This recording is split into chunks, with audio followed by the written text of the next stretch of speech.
Like any group with vested interests, the food industry resists regulation.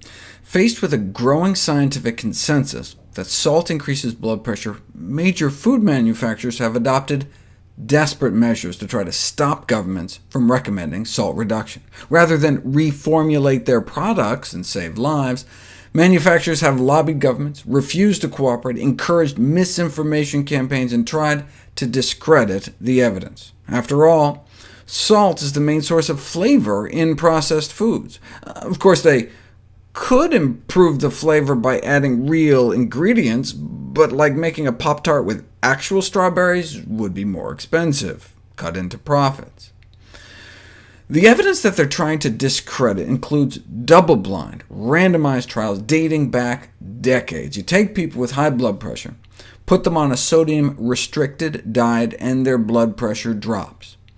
Then if you keep them on a low-salt diet and add a placebo, nothing happens. But if you instead give them salt in the form of a time-release sodium pill secretly, their blood pressure goes back up.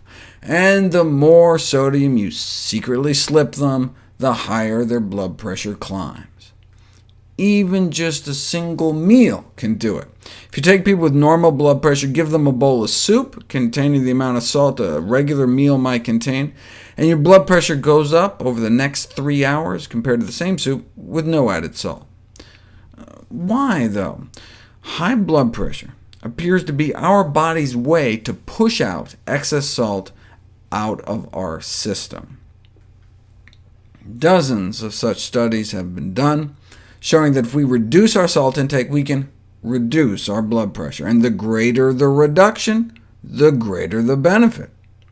The so-called DASH diet, which I've covered before, commonly used to capture the blood pressure benefits of a more plant-based diet.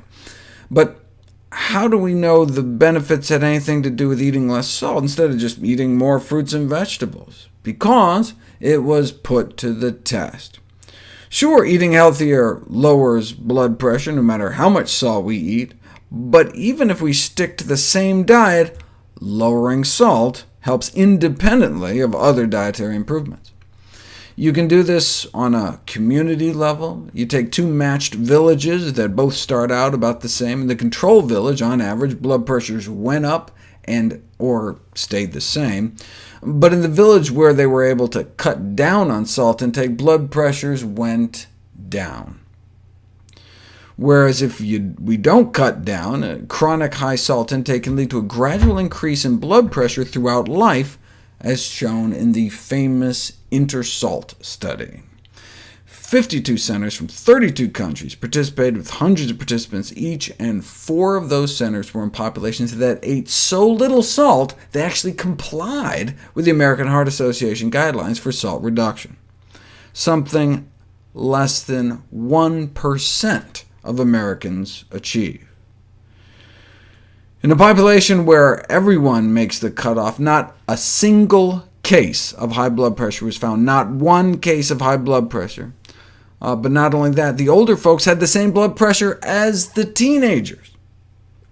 This is why including such populations is so important.